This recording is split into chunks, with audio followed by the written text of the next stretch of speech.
So there was this offer on Facebook to snag a bunch of Horus Heresy audiobooks for a minimum of $1 each, and all proceeds would go to charity over a 48-hour special offer period. Now, I'm a rock climber, and the 3 to 5 hour drives to crags are great opportunities to really get into an audiobook. I had been listening to some of A Border Prince's stuff.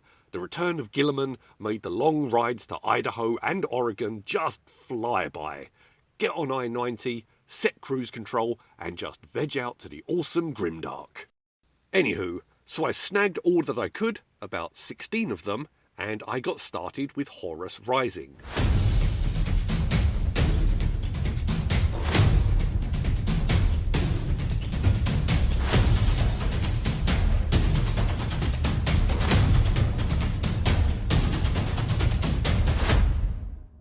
The Emperor has just bumbled off back to Terra, leaving Horus as Warmaster to continue bringing all of humanity back into the Imperium. You know, nothing too demanding or fraught with peril. So there's this advanced civilization who have their own Emperor and call their homeworld Terra, and they got miffed when Horus's envoy tells them that there's only one true Emperor and your boy ain't him. So they kill the envoy and draw the inevitable wrath of the Imperium. The assault begins, and an old man pleads with them to stop and that he'll surrender, but only to the big man. A mega fight ensues with invisible dudes and other weird powers being chucked about, but the Astartes are victorious. Then we have Captain Loken talking to a remembrancer called Mercedes. I like the part where he is wondering if she's attractive or not, because he has had so little interaction with women, he does not know the traits by which one would find them alluring.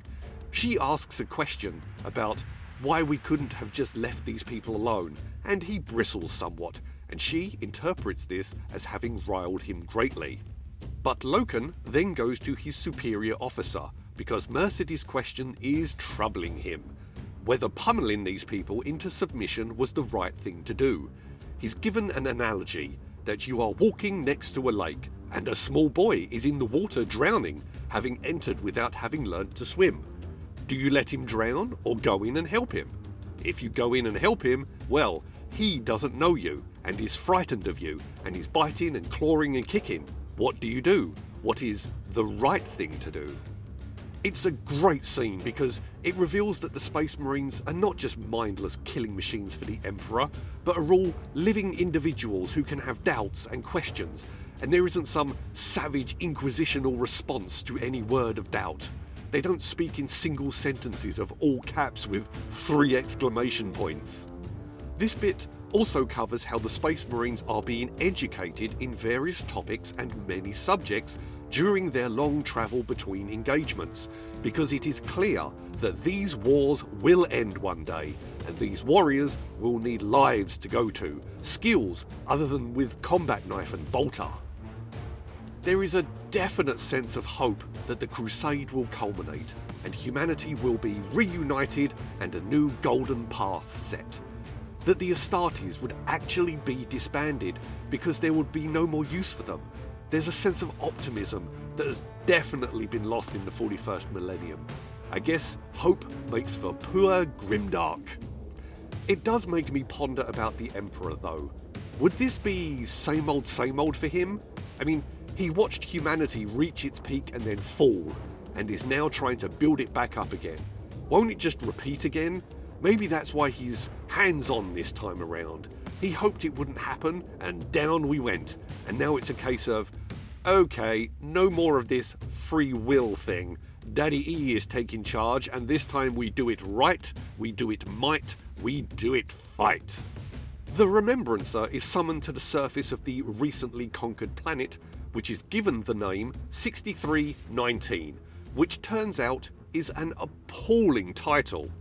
The worlds brought back into the Imperium, this one having previously called itself Terra, is now named because this is the 19th planet that the 63rd Company have taken down. That's got to be deliberate in order to demoralise the population on a daily basis. Every time you see the name of your planet the first thing in your mind is the power of the Imperium crushing you, killing your Emperor and saying, "Welcome to the club. Be good or you get more of the same."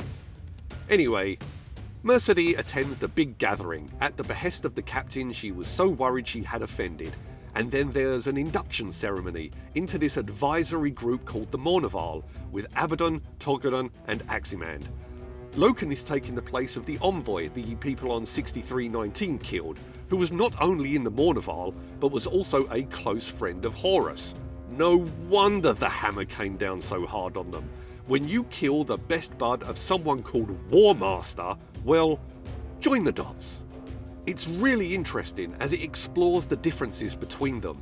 These rituals are religion and religion is ignorance, but these rituals are not religion, but more tradition. The difference in personalities, the quips between them. Does luck exist, or is luck being used to conceal modesty? Very entertaining stuff. Also, those who look more like Horus because of the effects of the gene seed find quicker promotion? Just looking like the Warmaster is enough to fast track your career? Now that's weird. I never thought of Astartes as being ambitious. The guy who is captain because he has lasted longer and busted more heads. Okay, he's captain then. Not because he has a few more hints of the handsome visage of your Primarch. Also, they are immortal, but not invulnerable. They know their lives will be cut short. Vampires in the stories want to keep living no matter what. They are addicted to just existing, with all their power and immortality to keep it forever. These Space Marines may well be immortals, but they know they are going to hand it in and fall, and do so without regret or hesitation. That's awesome. Immortality, enhanced strength, speed, senses, no illness, venerated, and when the end comes and prematurely ends all that, well, that's just the way it goes in the service of the Emperor. My reintroduction to 40k was through the shorts, the fan vids, Astartes, Zodaz, the Raptor. All you see is this hulking armoured form kicking ass, cold, calculated, precise kills without mercy, into the fray, no delay, no regrets. Hell's Reach gave us a look that there is more to them as you get into Grimaldis and the crew, but this book lets you find out that there's a lot more going on in that helm than for the Emperor, burn heretic, die Xenos filth. Also, so with this new view of them, when they get killed, it's not like seeing a stormtrooper get blasted or removing a Citadel figure from the tabletop like a pawn. You know that that was a person. He had aspirations, thoughts, opinions. It was, well, someone, not a suit of armour being marched around by a mindless meat puppet. Next, we move on to this remembrancer, Carcasi, contemplating his Bondsman cartridge paperbooks. As he's getting more and more popular, more renowned, but he has only got 9 of these Bondsmans left, and they have been discontinued. He's questioning if it was the paper all along. Have I only got 9 masterpieces left in me, because then I am all out of books? As a writer, am I no good? Was it timing? Subject matter? If I am out of my specific lucky paper, am I done? So he's taking a stroll and getting bevved up, and ends up lamenting how the Emperor has specifically tried to do away with religion and stop people thinking he's a god. But like a stubborn weed, it just keeps popping up. I'm telling you, I'm just a man. Enough with the worship. Yes, of course, O divinely godly one. Grovel, grovel, grovel, grovel. Carcasi starts questioning whether there is something innate in humanity that makes us embrace religion. And if there isn't a religion, well, we'll just cook one up.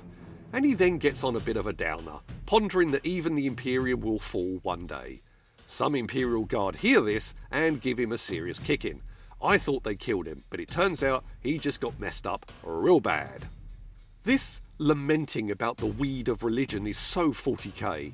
You can tell the Imperium came out of English minds, or more precisely, from nerd or maybe anorak culture back when it centred on sci-fi, fantasy, D&D, fighting fantasy books, wargaming and such, Moorcock and Tolkien, Lovecraft, Asimov and Philip K. Dick.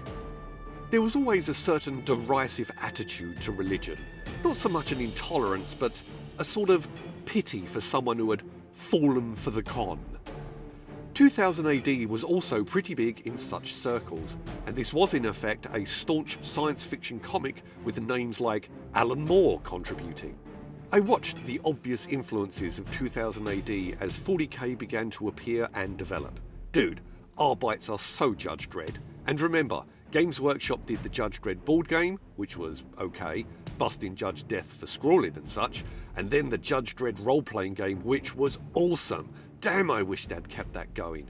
Anyway, it grew from a single limited edition Space Marine model to a limited edition Space Marine squad, to a game, to a franchise, to a behemoth corporation. And it's weird that 40k's handling of faith has been oddly prophetic.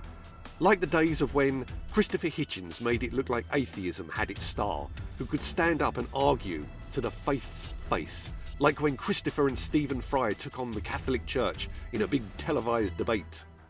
But as the Emperor has encountered in his quest to do away with religion, people still seem to need it, even if it's in a different guise.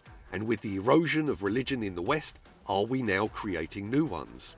It does feel like new faiths are springing up, created by people without one, built around concepts. The practitioners see themselves as virtuous, and they punish any who do not bow down to the faith, to an extent that even actual religions are jumping on board.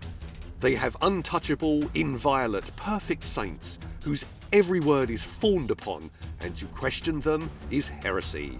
There are tenets, garbs, and symbols of faith to adorn you and everything you own, and a list of commandments that must be obeyed in every way, lest you be burned at the stake. Or at least deplatformed, kicked out of your job, excommunicated by family, and shunned by society. Our world is imitating what Carcassy was lamenting about. We had a fine push towards getting rid of the shackles of religion, and then just started cooking up new ones as surrogates that are going to prove infinitely more brutal and vicious. It's like watching the ecclesiarchy growing in real time. Now, isn't that a happy thought? Anyway, after taking the scenic route there for a bit, back to the book. We're at the Mournival, and there's a last stubborn pocket of resistance in these Whisperhead Mountains. The Imperial Guard are getting absolutely shredded and can't break through. So they request Astartes' involvement to bring the planet into final compliance. There's this stupid message on repeat on the Vox about some prat called Samus, who is gonna get ya and kill ya and you'll never see it coming. Whatever. So we get the introduction of Terminators. The first edition ones, fresh from the factory, still under warranty, operated by the Lunar Wolves. And what an entrance! The mountains where the resistance is dug in has been slaughtering the guard. Then they see the Terminators come in with projectiles just bouncing off them. And then the Astartes start blasting. Things do not go well for the holdouts. Final score, Space Marine losses 0, resistance losses 900 plus. So another remembrancer, Euphrates, is part of a group to escort the attack and check out the stronghold once it falls. And oh boy is it a wake-up call. She knows Astartes are awesome at combat, but then she sees the piles of ripped up meat all over the place and realises they aren't just good at killing, they are utterly exemplary at it. Which is magnificent, because with the Space Marines really built up in her mind, it makes the next bit even more of a shock. One of the Astartes goes absolutely mental. Out of the blue, he starts saying he is Samus and starts blasting, killing a bunch of Space Marines. There's a vicious sword fight and Loken takes him down, but then he springs back up, bloats and mutates, and I think maybe Nurgle from the description. It was the impossibly wide fang-filled mouth that seemed kinda in keeping with a great unclean one. Anyway, it eats a bunch of remembrancers before a massive buffet of bolter fire and some promethium for dessert finally makes it go down for good. It wasn't until Horus was explaining that it was confirmed it was possession all along, and that these mountains are a spot where the veil separating us from the immaterium is thinner than normal. So it's here where we are told that the warp is the biggest threat to everything, and the Emperor is trying to sort it out, which is why he ambled off back to Terra, not even telling Horus what the plan was. And then, onto the Emperor's children, en route to this planet called Murder, where Blood Angels sent a distress signal and then went quiet. They end up fighting these mega arachnid things, which are pretty brutal and are a real test of their battle skills. They wiped out the Blood Angels to a man and are now starting to give the Emperor's children some serious strife. You really see the gene seed arrogance and pride from their sire here. It really comes blasting through. I'll name the move after myself. I'm the best. I'm so stonking with a blade. The difference in behaviour compared to the Lunar Wolves is really stark, and again, just like discovering that they are individuals, this helps illustrate how the Space Marine creation process also overlays certain universal traits in them. To various degrees, yes, but they're still there. Fulgrim's pride in perfection, the drive to accomplish, is really potent and is in all of them. For example, one of the officers leads this massive attack against the Mega Arachnid because he's all butthurt that his fellow officers took the Citadel at the start of the book and killed the Emperor before he got there, and so is now out to impress and get some glory of his own. Meanwhile, back with the Lunar Wolves, also en route to Murder, because the Emperor's children were supposed to wait, but they are just so awesome and perfect that they just dropped in anyways, confident that nothing could even get them to break a sweat. Yeah, that worked out grand. There's this weird musical signal coming from the system, but no one knows what it means, and the Emperor's children didn't do a lot of research. Then, as they go through the possessed dude's belongings, they discover this weird medallion, which goes missing shortly after. So as it turns out, there are lodges at work. Now, I know these contribute to the spread of the rot and hasten the heresy, but to find out what they originally were is really interesting. So there was this world where the population were all top-notch warriors, and they had this tradition of warrior lodges where they could gather and talk free of rank or power or association or caste or status or whatever else. Basically, everyone is equal while under the rules of the lodge meeting. And because they were such awesome warriors, they got recruited and became Astartes, and what a surprise, they brought the tradition with them and it starts to catch on. Loken is pissed and suspicious, seeing such a thing as dangerous and insidious, but he gets invited to a meeting by a mate he had no idea was even in one. There's fires, so I guess they switch off the smoke alarms.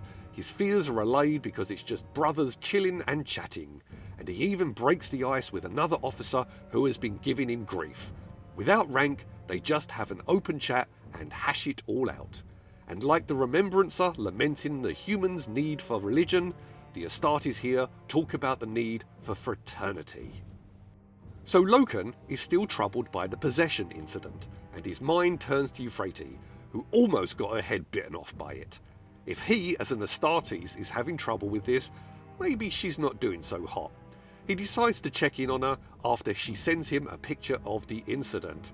Apparently, she's been on a huge bender and has been seeking solace in the arms of Imperial guardsmen, but mostly it's been her circle of friends that helped her through the acute PTSD. See Loken? Fraternity mate. Anyways, she's got a picture of the possession incident and just can't accept the "it was just some beast" explanation that is covering it up. You can totally see in the image that it's not in phase with the universe and is supernatural, and there's even hints of an Astartes in there. And then she confesses that faith in the God Emperor has also been really useful to get her out of her downward spiral. So again, the human need for religion, even if manufactured, comes in handy. She gives him the picture she took to do with as he will, which gets her off the hook for being executed to keep the cover-up in place. Back on Murder with the Emperor's wee ones, the other guys not in the big "look at me" fight decide to blow up the tree-like structures the beasties have constructed and impaled fallen marines on to feed on later. As soon as they do, the beasties start remaking them, and then the Astartes are under massive attack. Things are looking bleak until Lunar Wolves' reinforcements arrive and save the day. Then we get to see that the word children in the chapter's name is pretty literal. The commander asks, "Okay, who pissed away our explosives blowing up these trees?" And we listen to, He did it, sir. I told him it was wrong, but he went ahead and did it anyway, sir. Aren't I a good boy? Yeah, well, you used a Xeno weapon. Sir, he used a Xeno weapon. I told him not to, and told him it was wrong, but he went ahead and did it anyway. Yeesh. So they decline Exterminatus, and the war to utterly eradicate the mega arachnid begins in earnest, and everyone is having a grand old time. The Emperor's children have fun with such a powerful foe. Horus is stoked when his best bud Sanguinius himself turns up with blood angels to get some payback, and they all slaughter away for many a month. Horus is also chuffed because he can devote himself to the simplicity of combat. You see, his time is being chewed up into tiny pieces by the demands of being Warmaster. His brother Primarchs want advice, want meetings, other planets want this and that and the other. There's just a mountain of requests and calls that he can't possibly handle. This was typified earlier when some tax lady showed up demanding that the newly conquered world start coughing up some readies. Apparently Terra can't bear the burden of paying for the crusade alone. All planets have to chip in. She says it's the will of the Emperor, but Horus knows this will result in mass rebellion, especially in freshly incorporated worlds, and that the Emperor would also know that. Join the Imperium? No. Slap! Okay, we'll join.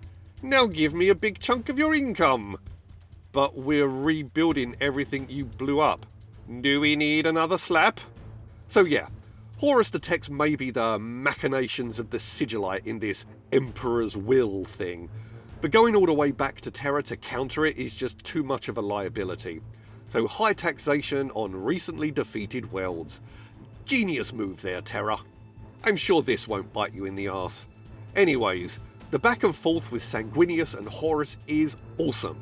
They are clearly top mates, which makes it even harsher to recall the first time I saw this image back in 1990.